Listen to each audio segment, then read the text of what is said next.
कहानी का पूरा आनंद लेने के लिए इसके पिछले भाग को सुनना बिल्कुल भी मत भूलिएगा। उसका प्लेलिस्ट का लिंक मैं आपको डिस्क्रिप्शन बॉक्स पर दे दूँगी और साथ में कमेंट बॉक्स में पिन भी कर दूँगी, तो आप वहाँ से भी जाकर सुन सकते हैं। और आप लोग कहानी को पूरा ज़रूर सुने, तभी कहानी सुनने में मज़ा आएगा। और सुनने के बाद लाइक, कमेंट और सब्सक्राइब ज़रूर कर लें। ईशानी अथर्व को वो इतने गुस्से में खड़े देखकर डर जाती है। तभी अथर्व फुर्ती के साथ उसके पास जाकर उसका गला पकड़कर दीवार से लगा देता है और अपने गुस्से भरी आवाज़ में गरजते हुए बोलता है, अथर्व, कौन था वो आदमी? बोल, नहीं तो आज ही तेरा आखिरी दिन होगा, बोल जल्दी। ईशानी, जिसका दम घुटने लगा था, लेकिन उसने अपनी टूटती आवाज़ में कहा, ईशानी, किसकी बात कर रहे हो? अथर्व, अच्छा, तो अभी तक समझ नहीं आया? कितनों के साथ हाथ में हाथ डालकर बात करती हो जो याद ही नहीं आ रहे? अथर्व को गुस्से में कुछ भी दिखाई नहीं दे रहा था। तभी उसे महसूस हुआ कि ईशानी बेहोश होने वाली है। तभी उसे एहसास हुआ कि वो अपने गुस्से में ईशानी को हर्ट कर रहा है। उसने तुरंत अपना हाथ हटा दिया। ईशानी उसके छोड़ते ही गिरने लगती है, लेकिन अथर्व फुर्ती से उसे पकड़ लेता है और उसे वहीं रखी कुर्सी पर बिठा देता है। दूसरी ओर जिस आदमी का ईशानी ने इलाज किया था उसे होश आ गया था, लेकिन जैसे ही उसने अपनी आंखें खोली, उसे अपने सामने खड़े शख्स को देखकर डर गया। वो कुछ बोलता तभी उस आदमी ने अपने हाथों में ली गन से उसके सर पर शूट कर दिए। जिसने उसे शूट किया था उसके पास खड़े आदमी ने पूछा, सर, जब इसे मारना ही था तो आपने इसे बचाया क्यों था? सर, इसको जितना जीना था ये जी लिया और मेरा काम भी हो गया। काम खत्म, आदमी खत्म। ये बोल ये वो एक डेविल इस्माइल के साथ चला गया। आदमी भी उसके साथ चला गया। गन में साइलेंसर की वजह से किसी को आवाज़ नहीं आई। इधर ईशानी को अथर्व ने पानी पिलाया और उसका चेहरा अपने हाथों में भरकर बोला, तुम ठीक तो हो ना? ईशानी उसे कुछ कहती बस अपनी भरी आंखों से अथर्व को देख रही थी, जिसके चेहरे पर उसके लिए चिंता की लकीरें थी। ईशानी को समझ नहीं आ रहा था कि ये वही आदमी है जिसने अभी कुछ देर पहले उसे लगभग मार ही दिया था। अब ऐसे रिएक्ट कर रहा है जैसे वो उसके लिए कितनी स्पेशल है। ईशानी ने कुछ नहीं कहा, बस अपना सर झुका लेती है। उसकी आंखों में भरे आंसू उसके गालों पर लुढ़काते हैं। अथर्व कुछ बोलता तभी ईशानी के केबिन का दरवाजा नॉक होता है। अभी तक ईशानी स्टेबल हो चुकी थी तो उसने कम बोल दिया। एक नर्स हड़बड़ाती हुई उसके केबिन में आई और बोलती है, मैम, आज आपने जिस एक्सीडेंट पेशेंट का इलाज किया था उसे किसी ने हेड शूट कर दिया। ईशानी, व्हाट? लेकिन यह हुआ कैसे, आप सबके होते हुए? नर्स, उन्हें होश आया था और मैं उसके रिलेटिव को बताने गई थी। जब उनकी वाइफ के साथ आई तब तक। ईशानी, ये क्या बोल रही हो, उसकी वाइफ? लेकिन उसका उनके भाई के सिवा कोई नहीं था, तो ये वाइफ कहाँ से आ गई? न, सॉरी मैम, लेकिन वो आदमी आपसे बात करने के बाद वहाँ से चला गया था, फिर उसकी वाइफ आई है। ईशानी बिना कुछ देखे वहाँ से चली जाती है। जब वो वहाँ पहुँचती है तो देखती है कि पुलिस वहाँ पहले से ही मौजूद है। इंस्पेक्टर, हेलो मैडम, क्या मैं आपसे कुछ पूछ सकता हूँ? ईशानी, जी बोलिए। इंस्पेक्टर, जब आपने इनका ऑपरेशन किया था तो उस समय कौन था? ईशानी, इनके छोटे भाई। इंस्पेक्टर, लेकिन इनका तो कोई भाई नहीं है, बस वाइफ और माँ ही है। ईशानी, लेकिन इनकी इलाज की पूरी फॉर्मेलिटी उन्होंने ही की थी और वो इसके ठीक होने की बात सुनकर बहुत खुश भी हुए थे। इंस्पेक्टर, क्या आप उनका हुलिया बता सकती हैं? ईशानी, सॉरी सर, लेकिन मैं जल्दी में थी, मुझे दूसरे पेशेंट को ऑपरेट करने जाना था तो उसका चेहरा ध्यान नहीं दिया, लेकिन उसने वाइट शर्ट पहनी थी। उसके सिवा मुझे कुछ भी याद नहीं है। इंस्पेक्टर, याद नहीं है? ये बहाना अच्छा था मैडम। कहीं ऐसा तो नहीं ना कि आप भी उससे मिली हुई हैं? कितने पैसे दिए थे कातिल ने आपको? ईशानी कुछ बोलती तभी उसके पीछे से एक डरावनी रोबीली आवाज़ आती है, माइंड योर टंग इंस्पेक्टर, कहीं ऐसा ना हो कि ये तुम्हारी जुबान के आखिरी शब्द हो। सबने जब उस ओर देखा तो सभी हैरान हो गए थे, सिवाय ईशानी के, क्योंकि वो उस आवाज़ को अच्छे से पहचानती थी। लेकिन उसने पलटकर उस ओर नहीं देखा। ये अथर्व ही था जो अपना एक हाथ अपने पॉकेट में डाले किसी राजा की तरह वहां आ रहा था। इंस्पेक्टर का तो हलक ही सूख गया अथर्व को देखकर।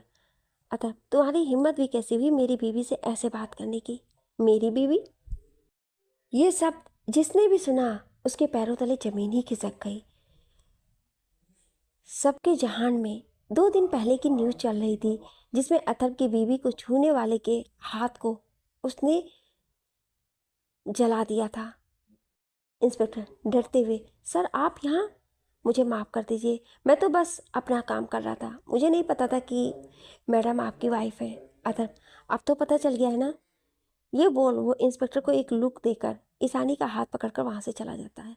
ईशानी की केबिन में पहुंचकर अथर्व ईशानी से पूछता है, अथर्व, क्या जो आदमी सुबह तुम्हारा हाथ पकड़ा था वही उस पेशेंट का भाई था? ईशानी ने बस अपना सिर हिलाकर कहा, हाँ। लेकिन उसने ना अपने मुंह से एक भी शब्द कहा, ना ही अथर्व की ओर देखा। और ये बात अथर्व को बहुत बुरी लग गई थी। अथर्व समझ गया था कि उसके साथ किसी ने गेम खेला है, ईशानी को अपना मोहरा बनाकर। मतलब कोई है जो ईशानी को नुकसान पहुंचाना चाहता है। अथर्व फिर बोलता है, अथर्व अभी कोई काम बाकी है? ईशानी नामे सिर हिला देती है। अथर्व, मैं गाड़ी में वेट कर रहा हूँ। ये बोल वो केबिन से निकल जाता है और अपने एक आदमी को कुछ इशारा करता है, फिर निकल जाता है। लगभग 15 मिनट बाद ईशानी आकर गाड़ी में बैठी।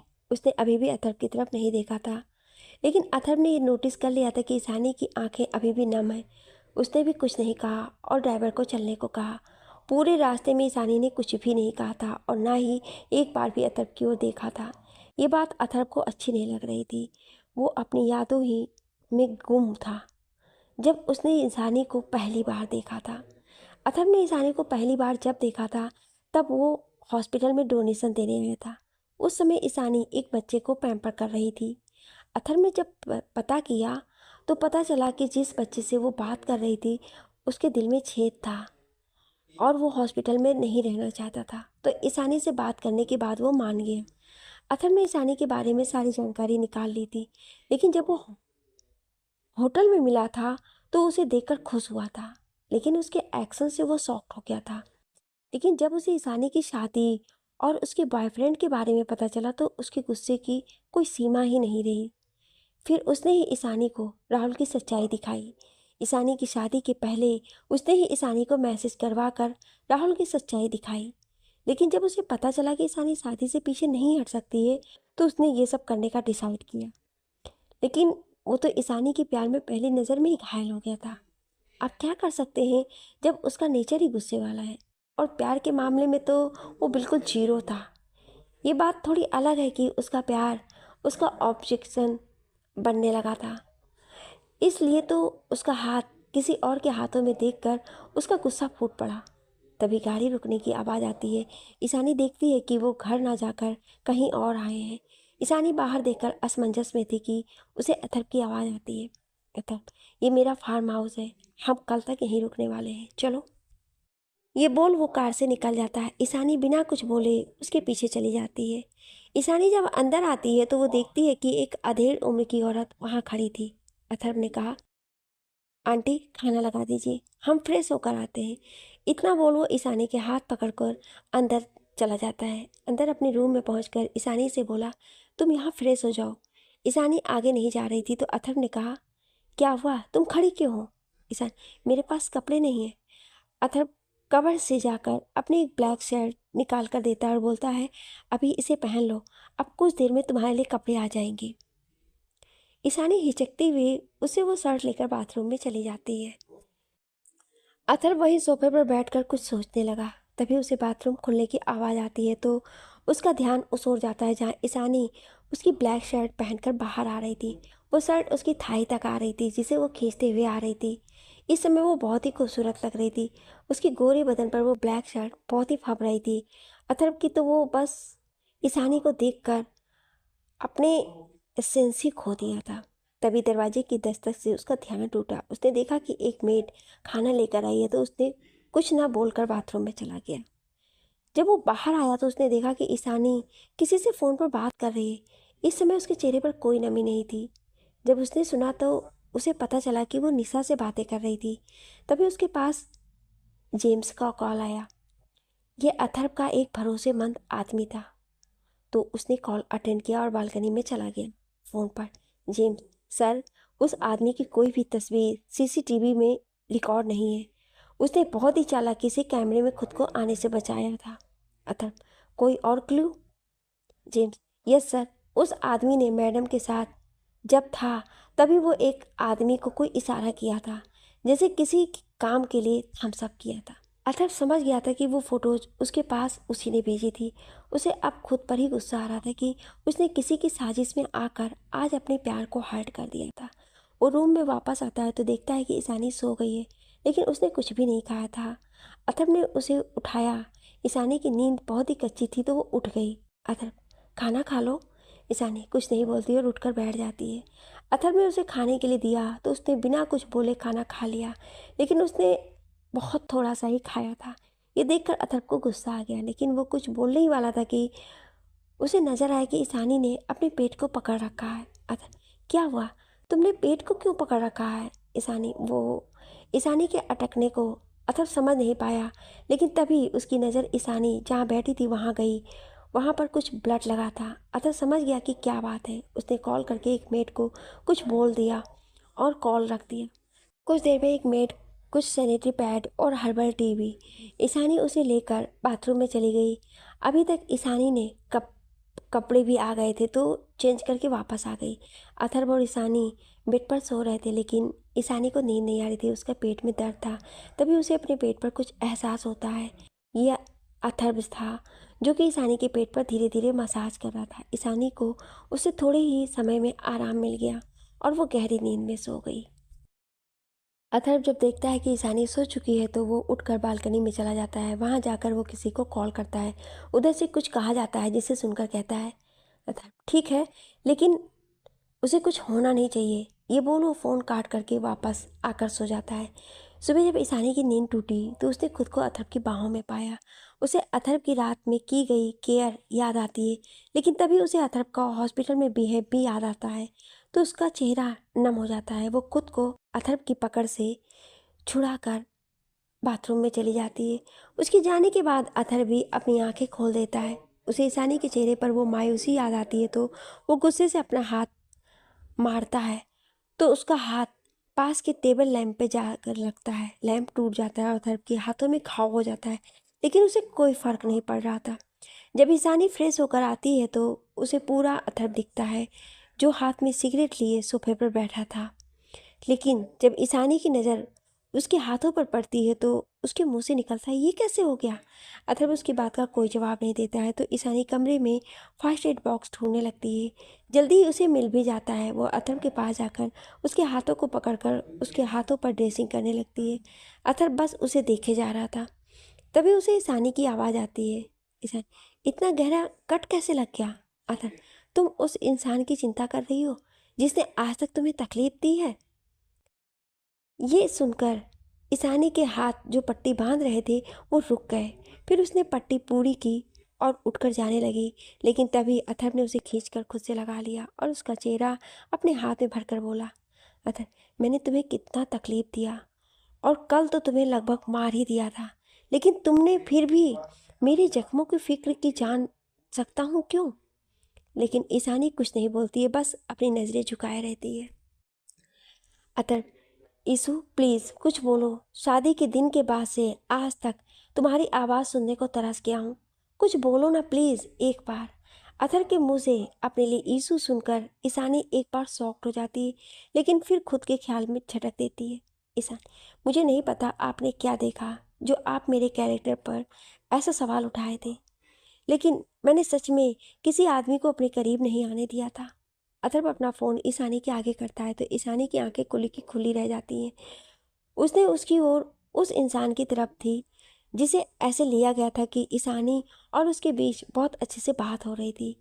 ईशानी जब समझ गई थी कि अथर्व को क्यों गुस्सा आया था। ईशानी, ये वही आदमी है जो उस इंसान को ले आया था जिसको किसी ने सूट किया था। अथर्व, मुझे पता है। ईशानी, तो अथर्व, आगे से संभल कर। ईशानी कुछ नहीं बोलती है। अथर्व उसे बोलता है, तुम चेंज कर लो, हम निकलते हैं। ईशान, लेकिन हम तो यहाँ 2 दिन रुकने वाले थे ना। ये सुनकर अथर्व जो बाथरूम में जा रहा था वो रुक जाता है और उसके होठों पर एक शरारत सी बड़ी स्माइल आ जाती है। अगर तुम्हारा मन रुकने का है तो हम रुक सकते हैं। और ये बोल उसने अपनी आई विंक कर दी। ईशानी उसके ऐसा करने और उसकी अधूरी बातों को भी समझ गई। उसका मुंह खुला का खुला रह गया। अथर्व चला गया और ईशानी सोच रही थी कि अथर्व की ऐसी बातें सुनकर उसको आज गुस्से की जगह शर्म क्यों आ गई। कुछ देर बाद दोनों नाश्ता करके अपने घर की ओर निकल गए। दोनों में अभी भी कोई बात नहीं हुई थी। जब दोनों मेंशन पहुंचते हैं तो वहां का नज़ारा देखकर दोनों ही शॉक्ड हो जाते हैं। वहां पर एक 8 या 9 साल की बच्ची हॉल में बैठी थी जो बहुत ही गुस्से में लग रही थी। जब उसकी नज़र अथर्व पर पड़ती है तो वो दौड़कर आकर अथर्व के पैरों से लिपट जाती है। बड्डी देखो, मैं आ गई, लेकिन मैं आपसे बहुत गुस्सा हूँ। आपने अपनी शादी में मुझे नहीं बुलाया। मुझे भी शादी का खाना खाना था। वो लड़की अपनी शिकायतें करी जा रही थी और अथर्व उसकी सारी बातें सुन रहा था। ईशानी कन्फ्यूजन में उन दोनों को देख रही थी और सोच रही थी कि कौन है ये नन्ही सी बच्ची और अथर्व का इससे क्या रिश्ता है। ईशानी निशा के बारे में सब जानती थी कि वो अपने भाई से नफरत करती है, लेकिन उसकी वजह नहीं जानती थी। उसने कभी उसका नाम नहीं पूछा और ना ही उसे कभी देखा था, इसलिए उसे नहीं पता था कि वो अथर्व की बहन है। वो सिर्फ अखिल को ही जानती थी, लेकिन उसे इतना पता था कि उसके भाई की शादी नहीं हुई है और ना ही उसकी कोई गर्लफ्रेंड है। तो ये बच्ची कौन है जिसे अथर्व इतना प्यार कर रहा था। तभी उसके कानों में निशा की आवाज़ आती है। ये यहाँ क्या कर रही है। निशा की आवाज़ सुनकर वो लड़की डर जाती है और अथर्व के सीने में खुद को छुपा लेती है। निशा अथर्व के सामने आकर खड़ी हो जाती है और उस बच्ची को गुस्से में देखते हुए बोलती है, निशा, ये वही है जिसके कारण आपने माँ को मारा था। उस माँ को जो आपको मुझसे ज़्यादा मानती थी। सगी नहीं थी वो आपकी, लेकिन आपको मुझसे यानी कि अपनी सगी औलाद से ज़्यादा मानती थी। उसे आपने मार दिया था, वो भी इस बच्ची के लिए। आज मैं पूछती हूँ रिश्ता क्या है आपका इस बच्ची से। माँ को आपने कभी अपनी माँ नहीं माना। एक बार के लिए मान लिया, शायद उन्हें अपनी सगी माँ की जगह नहीं देना चाहते थे, लेकिन उन्हें इस बच्ची के कारण मार दिया। आखिर है कौन ये बच्ची। कहीं ऐसा तो नहीं ना कि यह आपकी अयासियों का नतीजा है जिसे छुपाने के लिए आपने माँ को मार दिया। निशा आगे कुछ बोलती कि तभी उसके गालों पर एक जोरदार थप्पड़ पड़ा। वो थप्पड़ इतना तेज था कि निशा का सर ही घूम गया। उसने जब अपने चेहरे को उठाकर देखा तो उसके सामने अखिल खड़ा गुस्से से कांप रहा था। उसने ही निशा को ही थप्पड़ मारा था। अखिल गुस्से से, कितना कचरा भरा है तुम्हारे दिमाग में निशा। तुम ये भूल गई कि तुम अपने बड़े भाई से कैसे बात कर रही हो। वो भाई जिसने तुम्हारे लिए सारे रिश्ते नाते ताक पर रख दिए। तुम सच जानना चाहती हो ना कि कौन है ये बच्ची और ये क्या रिश्ता है इसका अथर्व से, जो इसने इसके लिए तुम्हारी माँ की जान ले ली। तो सुनो, मैं बताता हूँ। अथर्व, अखिल नहीं, तू कुछ नहीं बोलेगा। अखिल, नहीं मेरे भाई, अब और नहीं। आज इसने हाथ कर दी। आज तक तेरे लिए मैं चुप था, लेकिन आज नहीं, आज मुझे बोलने दे। ईशानी एक और मूक दर्शक बनी सब देख रही थी। उसे कुछ समझ नहीं आ रहा था, लेकिन अभी पूरी बात जानना बाकी था। अखिल निशा की ओर देखकर उसका कंधा पकड़कर बोलता है, अखिल सुनो निशा, तुम्हें ये लगता है ना कि तुम्हारी माँ अथर्व को बहुत प्यार करती थी। ये सबसे बड़ा झूठ है। उन्हें सिर्फ और सिर्फ खुद से और पैसे से प्यार था, जिसके लिए उन्होंने तुम्हारे पापा से शादी की थी। वो तो अथर्व को देखना भी नहीं चाहती थी। कुछ समय तक जब तुम उनकी कोख में नहीं आई थी, वो अथर्व को प्यार दिखावा करती रही, लेकिन अपने प्रेग्नेंट होने की बात जानकर वो अथर्व को धिक्कारने लगी। उनके दिमाग में ये था कि एक बच्चा हो गया तो वो सारी जायदाद उस नाम पर करवा कर राज करेंगी, लेकिन तुम्हारे पैदा होने पर उनकी सारी प्लानिंग खराब हो गई। अरे वो तो तुम्हें मार देना चाहती थी, लेकिन अथर्व ने तुम्हें बचा लिया। फिर उन्होंने अथर्व को अपना नाटक दिखाना शुरू किया, लेकिन उसके सामने उनकी सारी सच्चाई आ गई थी, इसलिए वो उनको कभी अपने पास नहीं आने देता था। तुम बड़ी होने लगी थी, फिर 9 साल बाद उन्हें पता चला कि वो फिर माँ बनने वाली हैं, तो उन्हें लगा कि अब वो अपने प्लान में कामयाब हो जाएंगी। लेकिन नहीं, इस बार भी उन्होंने एक बच्ची को जन्म दिया, लेकिन इस बार उन्होंने कुछ अलग करने की सोची। उन्होंने उस लड़की को बेचकर एक लड़के को लेने का सोचा और उसकी कीमत थी तुम। उसकी कीमत थी तुम। ये सुनकर अथर्व ने अपनी मुट्ठी भींच ली और निशा ने हैरानी से पूछा, निशा, मैं थी से क्या मतलब है। अखिल, उन्होंने तुम्हारा सौदा किया कि जिसे वो लड़का ले रही थी वो उनका बॉयफ्रेंड था, जिससे उनका चक्कर शादी से पहले चल रहा था। लेकिन उसकी गंदी नज़र तुम्हारे पर थी, वो तुम्हें उसे देने को मान गई। और बाड़ी, जो बच्ची जो अभी अथर्व के पास है, को भी एक कोठे पर बेच दी थी। ये सुनते ही निशा थम से गिर गई। उसकी आंखों से आंसू बहे जा रहे थे। अखिल आगे बोलता, अगर अथर्व उन्हें नहीं मारा होता तो आज तुम और बाड़ी नहीं होते। और वो तो मारना भी नहीं चाहता था, लेकिन और कोई रास्ता नहीं था। जो औरत अपने पति को मार सकती है और अपनी ही बच्ची को सौदा सिर्फ पैसों के लिए कर सकती है, तो उसे जिंदा रहने का कोई हक नहीं है। निशा के लिए ये एक और सदमा था कि उसके पापा को भी उसकी माँ ने मारा था। वो फूट फूट कर रो रही थी। ईशानी की भी आंखों से आंसू बहे जा रहे थे। उसने जल्दी से जाकर अथर्व के हाथ से बच्ची को लिया ताकि वो निशा को संभाल पाए। निशा रो रही थी। उसके कानों में एक आवाज़ आती है और उसके कंधे पर हाथ रखकर अथर्व बोलता है, निशी प्लीज़ चुप हो जा बच्चा, मैं नहीं देख सकता तुझे ऐसे रोते हुए। निशा जल्दी से उसके गले लग जाती है और रोते हुए बोलती है, निशा मुझे माफ़ कर दीजिए भाई, मैंने आपको बहुत हर्ट किया, मुझे माफ़ कर दीजिए।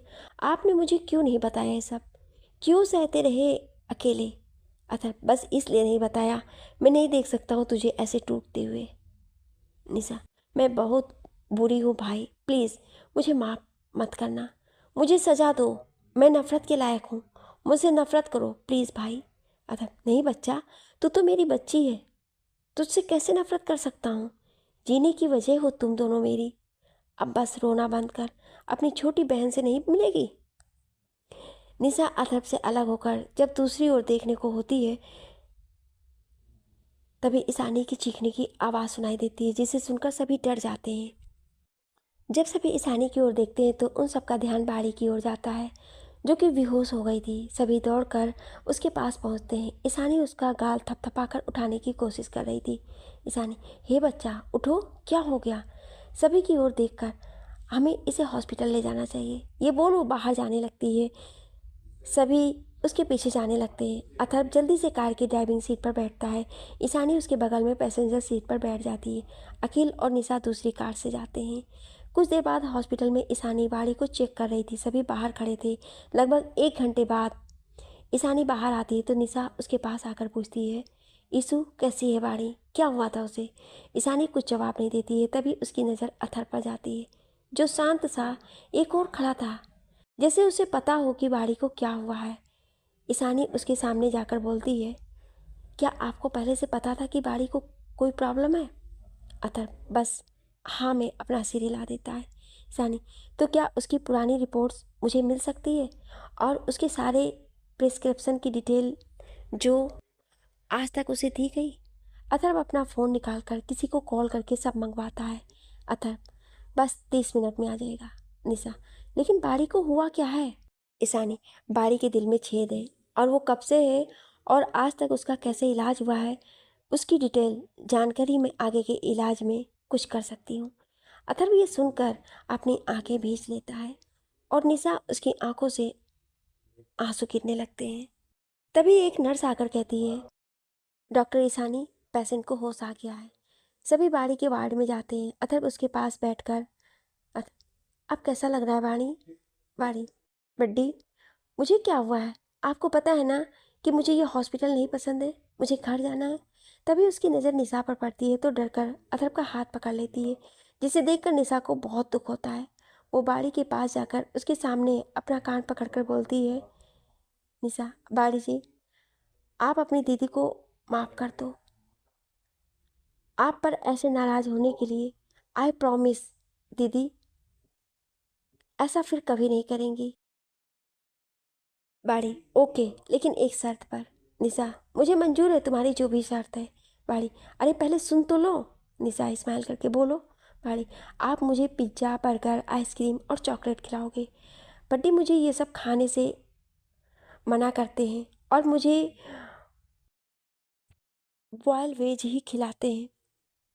निशा हंस कर, जरूर, लेकिन पहले आप ठीक तो हो जाओ। बाड़ी भी मुस्कुरा देती है। बाड़ी, बड्डी, आपने अभी तक मुझे अपनी वाइफ से नहीं मिलाया। निशा, हम आपको आपकी भाभी से मिलाते हैं। निशा ईशानी के पास जाकर उसके कंधे पर हाथ रखकर बोलती है, निशा इनसे मिलो, ये है तुम्हारी भाभी ईशानी। बाड़ी ईशानी को अपने पास आने को बोलती है तो ईशानी उसके पास जाकर बैठ जाती है। बाड़ी, मैं आपको मम्मा बुला सकती हूँ? ये सुनकर ईशानी की आंखें नम हो जाती हैं और वो बाड़ी को गले लगाकर बोलती है, आप मुझे मम्मा बोलो ही नहीं बल्कि समझो भी, ओके बेटू। सभी बहुत खुश होते हैं। बाड़ी हॉस्पिटल में नहीं रहना चाहती थी तो सब उसे लेकर घर आ गए। ईशानी तो घर पर ही थी, लेकिन अथर्व ने बाड़ी के ट्रीटमेंट में काम आने वाले सभी इक्विपमेंट घर ही अरेंज करवा दिए थे। आज भी ईशानी ने ही डिनर बनाया था। बाड़ी के लिए उसने उसके डाइट के हिसाब से बनाया था, लेकिन वो भी टेस्टी था। सभी आराम करने चले गए। अथर्व देर रात तक जब स्टडी रूम से अपने रूम में आया तो देखा कि बाड़ी को ईशानी अपनी बाहों में लिए सुकून से सो रही है। अथर्व के होठों पर एक मुस्कान तैर गई। तभी उसके फ़ोन पर किसी का कॉल आया और वो गुस्से से वहाँ से निकल गया। कुछ देर बाद अथर्व एक खंडार में पहुंचा जहाँ पर एक आदमी को कुछ लोगों ने पकड़ रखा था। अथर्व जब वो वहाँ पहुंचा तो उस आदमी ने उसे देखा। उसे बहुत ही टॉर्चर किया गया था। उसके सामने एक आदमी बैठा था। वो आदमी कोई और नहीं, वही था जिसने उसे वो फोटोज भेजी थी। तभी एक लड़का जो उसे मार रहा था वो बोलता है, सर इसे कुछ भी याद नहीं है। अथर्व, मतलब क्या है कि इसे कुछ भी याद नहीं है? लड़का, सर उस दिन के बाद इसके माइंड से सारी यादें मिटा दी गई हैं। इसे इतना टॉर्चर करने के बाद भी जब ये कुछ नहीं कहा तो इसका टेस्ट करवाया, तब पता चला कि इसके दिमाग के साथ छेड़खानी हुई है। अथर्व गुस्से से, आखिर है कौन ये जो ये सब कर रहा है? मुझे जल्दी से जल्दी पूरी इन्फॉर्मेशन दो। ये बोल वो वहाँ से चला गया। दूसरी ओर एक आदमी पागलों की तरह हंसे जा रहा था। वो कोई और नहीं, मानव था। फिर मानव रुककर बोलता है, तुम्हें क्या लगा अथर्व कि मैं कच्चा खिलाड़ी हूँ? नहीं, तुम ढूंढते रह जाओगे और मैं तुम्हें बर्बाद करके तुम्हारी जान को तुम्हारे नाक के नीचे से निकाल कर अपना बना लूँगा और तुम कुछ भी नहीं कर पाओगे। ये बोल वो जोर जोर से हंसने लगता है। उसके सामने एक बड़ी सी तस्वीर थी जो कि ईशानी की थी। वो उसे छूते हुए बोलता है, बस कुछ दिन फिर तुम मेरी हो जाओगी। हा हा हा। जब अथर्व अपने मेंशन पहुंचता है तो तभी उसके चेहरे पर आकर एक पिलो लगता है। ऐसे अचानक हुए हमले से वो लड़खड़ाकर गिर जाता है। जब उसकी नज़र सामने पड़ती है तो वो शॉक्ड हो जाता है। अथर्व गिर गया था लेकिन किसी का भी उस पर ध्यान नहीं जाता है। अथर्व जब सामने दिखता है तो सामने बाड़ी, निशा और ईशानी ने पूरे हॉल का नक्शा ही बिगाड़ दिया था। पूरा हॉल बिखरा पड़ा था। हॉल में ईशानी ने अपनी आंखों पर ब्लाइंड फोल्ड बंधे निशा और बाड़ी के पीछे भाग रही थी। वहीं वो दोनों उससे बचने के चक्कर में सब कुछ फेंके जा रही थी। अथर्व का वो मेंशन जहाँ हमेशा शांति छाई रहती थी, आज वहाँ पर हंसने और खिलखिलाने की आवाज़ें गूंज रही थी। ये देखते ही अथर्व के होठों पर एक स्माइल आ जाती है, क्योंकि आज सही मायने में ये मेंशन मेंशन ना होकर घर लग रहा था। इसका कहीं ना कहीं कारण ईशानी ही थी। अथर्व चलकर हॉल में आता है। उसे देखकर निशा और बाड़ी कुछ कहने वाली होती है कि अथर्व उन्हें इशारे से मना कर देता है और जाने का इशारा करता है। उसका इशारा पाकर निशा और बाड़ी के साथ साथ सभी सर्वेंट भी चले जाते हैं और अथर्व अपने कदम ईशानी की ओर बढ़ा देता है। ईशानी जो कि ब्लाइंड फोल्ड आंखों पर बंधी होती है, वो कहती है, ईशानी निशा की बच्ची, इस बार तो नहीं बचेगी। ये बोलकर वो आगे बढ़ती है।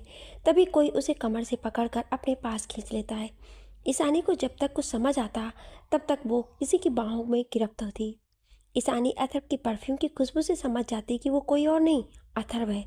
वो उसे खुद को छुड़ाने की कोशिश करती है लेकिन वो कुछ भी नहीं बोल रही थी। इसे ईशानी का इस तरह से कुछ ना बोलना अथर्व को बिल्कुल भी अच्छा नहीं लगता था। शादी से पहले वो जिस ईशानी को जानता था वो एक खुश मिजाज लड़की थी, लेकिन अब वो बिल्कुल ही चुप चुप रहती थी। कहीं ना कहीं अथर्व जानता था कि इसका कारण वो खुद ही है, लेकिन इसका ईगो उसे झुकने की इजाज़त नहीं देता था। वो कुछ बोलता तभी ईशानी अपनी आंखों से ब्लाइंड फोल्ड हटाकर खुद को अथर्व की पकड़ से छुड़ाकर चली जाती है। अथर्व के चेहरे पर कुछ पल जो स्माइल थी अब वो गुस्से में बदल गई थी। वो भी अपने कदम ईशानी के पीछे ले लेता है। ईशानी वहाँ से जल्दी ही अपने कमरे में जाकर दरवाज़ा बंद करके तभी अथर्व एक जोरदार लात दरवाजे पर मारता है, जिससे धक्का लगने से ईशानी ज़मीन पर गिर जाती है। उसकी कमर में चोट आ जाती है, लेकिन इस समय अथर्व का गुस्सा उस पर इतना ज़्यादा हावी हो गया था कि उसे कुछ भी समझ नहीं आता है और वो जाकर ईशानी के बालों को पकड़कर अपने दांत पीसते हुए बोलता है, अथर्व, मैं थोड़ा अच्छे से क्या पेश आया, तू अपने नखरे मुझे दिखाना शुरू कर दी। भूल गई कि मैं कौन हूँ और क्या कर सकता हूँ। तुझे सीधी भाषा समझ नहीं आती। ईशानी, मुझे बहुत अच्छे से पता है कि तुम कौन हो और क्या कर सकते हो। और क्या कहा तुमने? अच्छे से पेश आया?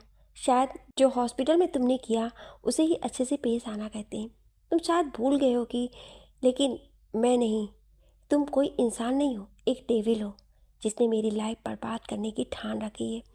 और क्या करोगे? जान से मारोगे? तो मार दो ना।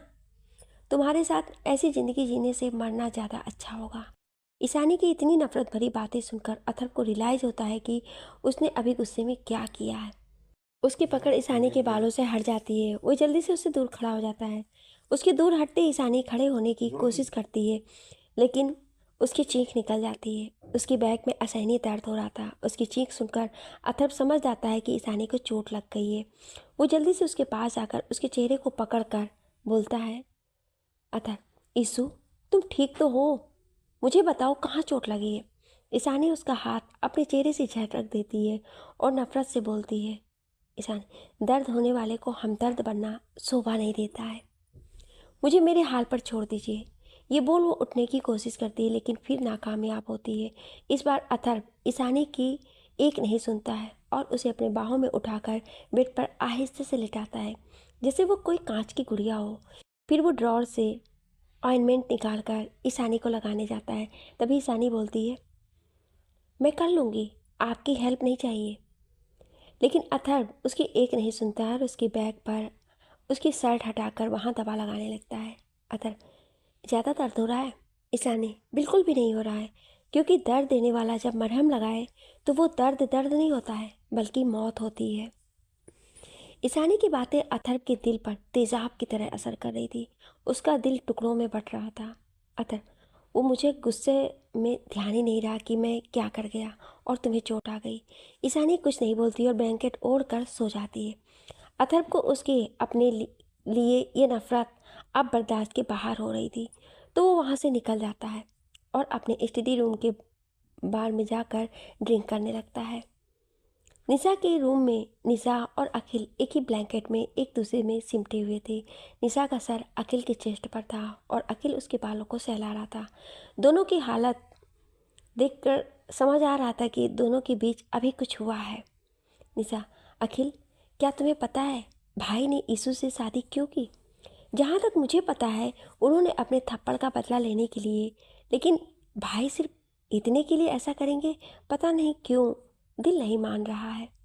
अखिल, क्योंकि ये सच नहीं है। निशा उसकी ओर असमझ सी देखती है तो अखिल बोलता है, अखिल, वो भाभी से प्यार करता है, आज से नहीं बल्कि तब से जब से उसने भाभी को पहली बार देखा था। निशा को यकीन नहीं हो रहा था कि ये सच है। वो खुशी से अखिल के होठों को चूम लेती है, लेकिन अखिल अब उसे फिर से अपने आगोश में ले लेता है और वो अपने प्यार की दुनिया में खो जाते हैं।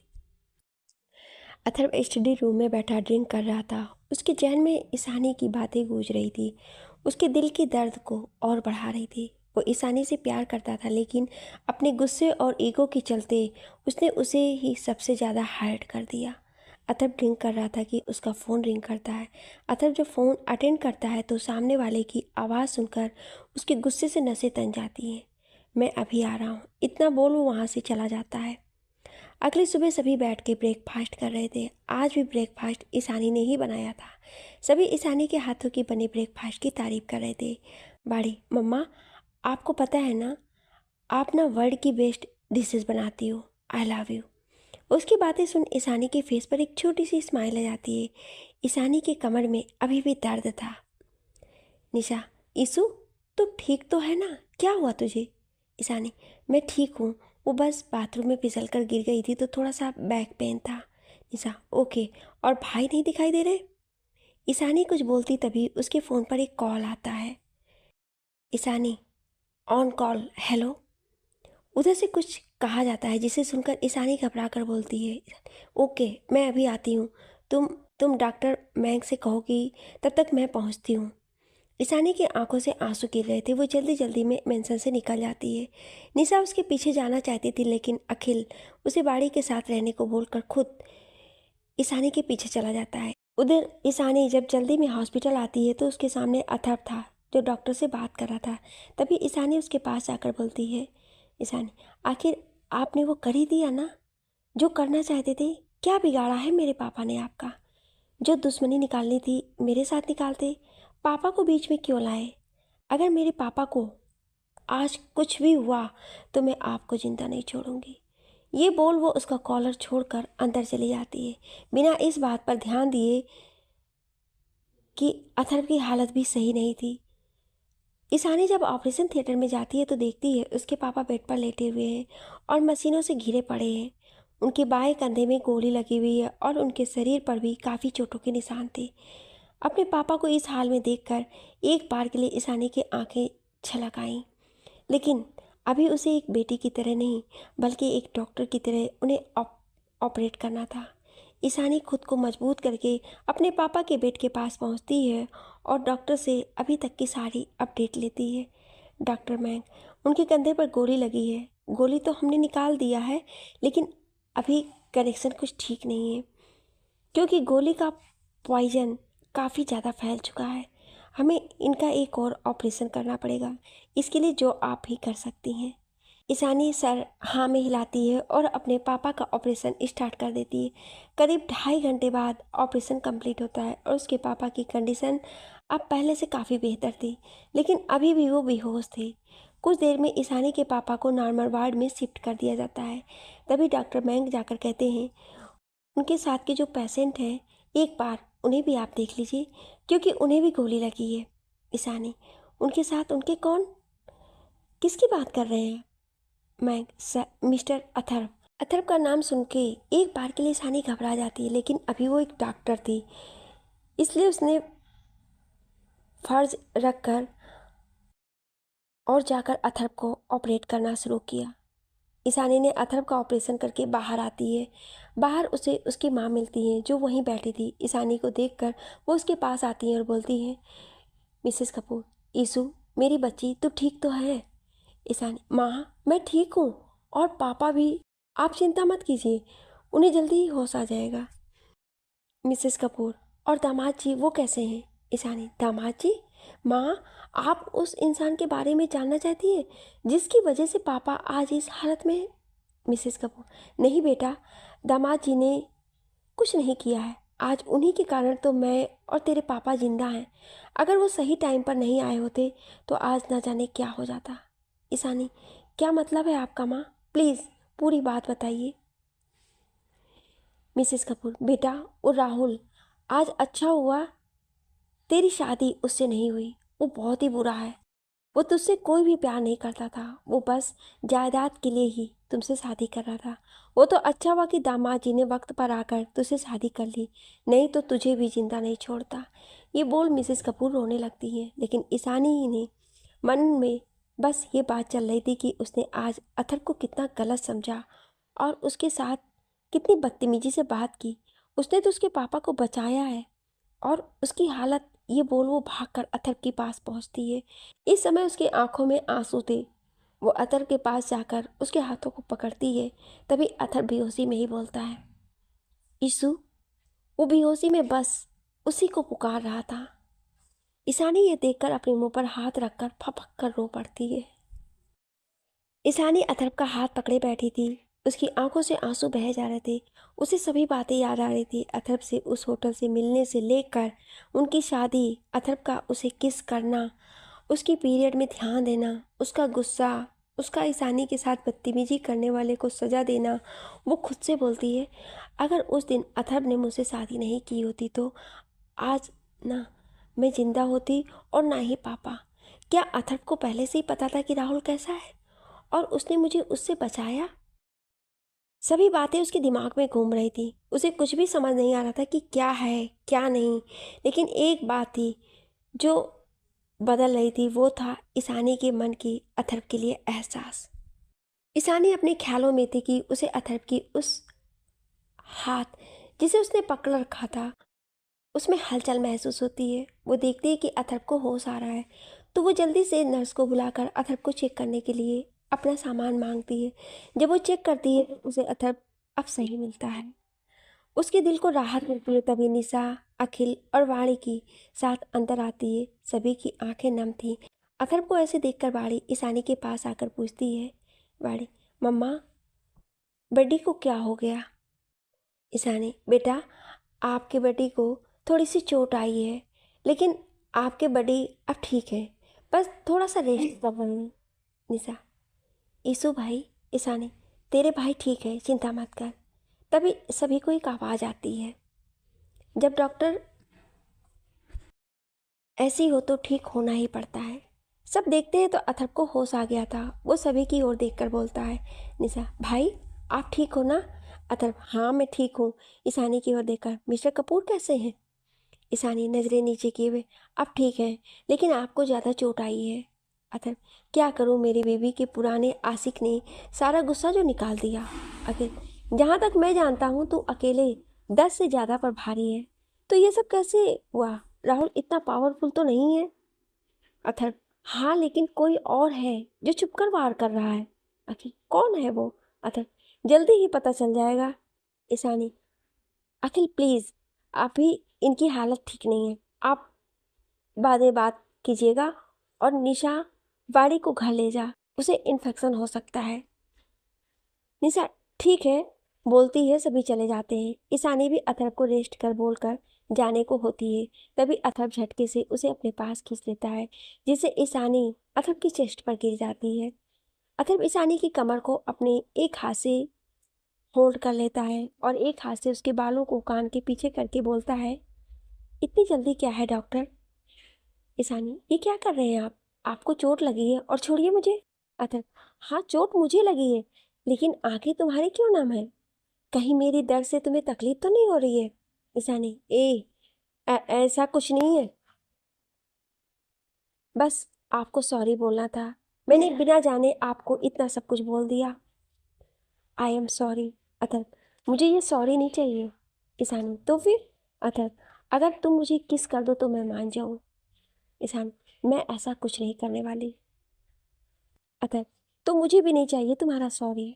ईशानी हार मारकर ओके बोलती है और अथर्व की गालों पर किस कर देती है। अथर्व का मुंह ऐसे बन जाता है जैसे किसी ने डेयरी मिल्क बोलकर लॉलीपॉप थमा दिया हो। अथर्व, ये क्या था? ईशानी, जो आपने बोला। अथर्व अपनी आंखें छोटी करके, मैं तुम्हें बारी दिखाई दे रहा हूँ? आई एम योर हस्बैंड, तो एक अच्छी वाइफ की तरह किस करो, लिप टू लिप। ईशानी अपनी आंखें बड़ी करके, दिमाग ठीक तो है आपका? कुछ भी बोले जा रहे हैं। और छोड़िए मुझे, आपकी तबीयत भी ठीक नहीं है। अतर, मैं नहीं छोड़ने वाला जब तक मुझे मेरी लिप टू लिप किस नहीं मिल जाती। और मुझे बस एक गोली लगी है और एक छोटी सी गोली में इतनी औकात नहीं है कि वो अथर को कमज़ोर कर सके। अगर विश्वास नहीं है तो चेक कर लो, लेकिन अगर तुम शर्मा रही हो तो मैं खुद कर लेता हूँ। ये बोल वो उसके होठों की ओर बढ़ने लगता है। ईशानी अपनी आंखें बंद कर लेती। अथर उसके होठों को छूने ही वाला था कि बार का डोर एक झटके से खुलता और अखिल आकर बोलता है, अथर वो। इसके आगे के शब्द उसके गले में ही अटक जाते हैं और आंखें बड़ी हो जाती है। वो जल्दी से पीछे मुड़कर बोलता है, मैंने कुछ नहीं देखा। ईशानी जल्दी से खुद को छुड़ाकर भाग जाती है। ईशानी के जाने के बाद अखिल अथर्व की तरफ देखता है तो उसका गला ही सूख जाता है, क्योंकि अथर्व उसे अपनी लाल आंखों से घूर रहा था। अखिल एक नकली हंसी हंसकर बोलता है, अखिल देख भाई, गुस्सा मत कर, और ये कोई जगह तो है नहीं रोमांस की, ये हॉस्पिटल है। तभी उसके मुंह पर एक तकिया लगता है और वो वहीं गिर जाता है। तभी उसे दो लोगों की हंसने की आवाज़ आती है। अखिल पीछे मुड़कर देखता है तो उसके पीछे बाड़ी खड़ी होती है, जो उसे गिरा हुआ देखकर जोर जोर से हंस रही होती है। बाड़ी अखिल के पास आकर बोलती, अंकल क्या हुआ, आप गिर क्यों गए? अखिल कुछ बोलता उसके पहले ही अथर बोलता है, वो क्या है ना बेबी, आपके अंकल की आंखें खराब हो गई हैं, उनका दिमाग में भी कुछ प्रॉब्लम आ गई है, इसलिए वो देख नहीं पा रहे हैं, कहीं भी घुस आते हैं, कहीं भी गिर जाते हैं। बाड़ी को लगता है कि अथर सही बोल रहा है, इसलिए वो अपनी टिमटिमाती आंखों से एक बार अखिल को देखती है, फिर उसको बोलती है, अंकल आप ना मम्मा से इलाज कर लो, मेरी मम्मा बहुत अच्छी डॉक्टर है, वो आपका भी इलाज कर देंगी। अखिल को समझ नहीं आता है कि वो किसे मम्मा और क्यों कह रही है, क्योंकि अभी तक तो ये बात उसके सामने आई नहीं थी कि बाड़ी ईशानी को माँ बोलती है। तो वो उसको देखकर बोलता है, आपकी मम्मा कौन? बाड़ी अपने हाथों को अपने सर पर मार कर कहती है, ओहो अंकल, आपको कुछ भी नहीं पता, आपको नहीं पता ईशानी मम्मा मेरी मम्मा है। अखिल अथर्व की तरफ देखकर बोलता है, ये कब हुआ? अथर्व की बात का बिना कोई ध्यान दिए अपनी आंखें बंद करके सो जाता है। कुछ देर बाद ईशानी उसके जब रूम में आती है तो देखती है कि अथर्व दवाइयों के असर से सो रहा है, तो वो भी उसे अच्छे से चादर उठाकर वहाँ से चली जाती है।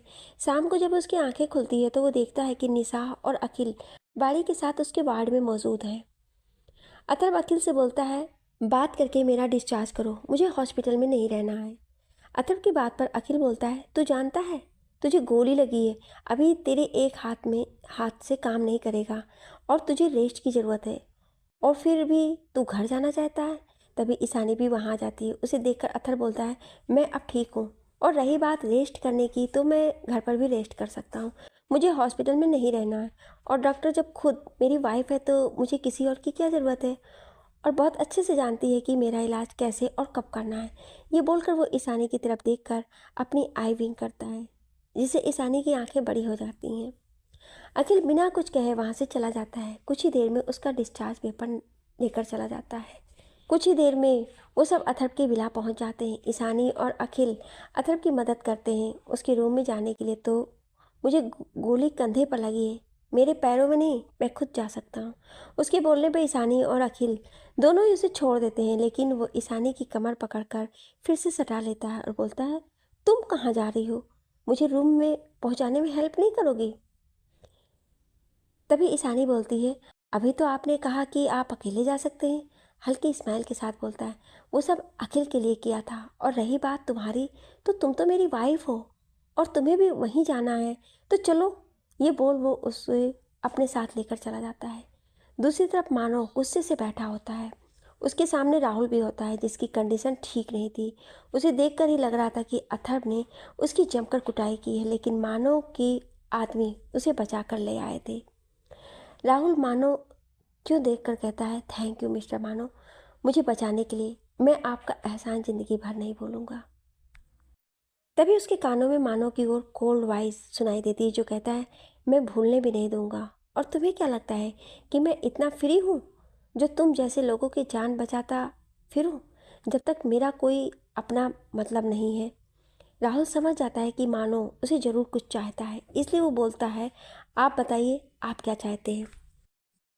राहुल की बात सुनकर मानो एक डेविल स्माइल लिए उसे देखा और बोलता है, मुझे नहीं पता था कि तुम्हारे दिमाग भी है। राहुल कहता है, कहना क्या चाहते हैं, साफ साफ बोलिए। अगर तुम्हारे दिमाग होता तो तुम अथर्व से पंगा नहीं लेते, ये जानते हुए भी कि जिस आदमी ने तुम्हें किडनैप किया और उसकी प्रॉपर्टी हथियाने के लिए किडनैप कर उसे मारने की कोशिश की, वो अथर्व के फादर इन लॉ है। मुझे लगा था कि वो अथर्व की कोई पर्सनल जल्दी से, जिसकी वजह से उसने ईशानी से शादी किया, उससे बदला लेना चाहता है। मुझे नहीं पता था कि वो उसे वहाँ बचाने चला आएगा। यही तो गलती कर दी तुमने।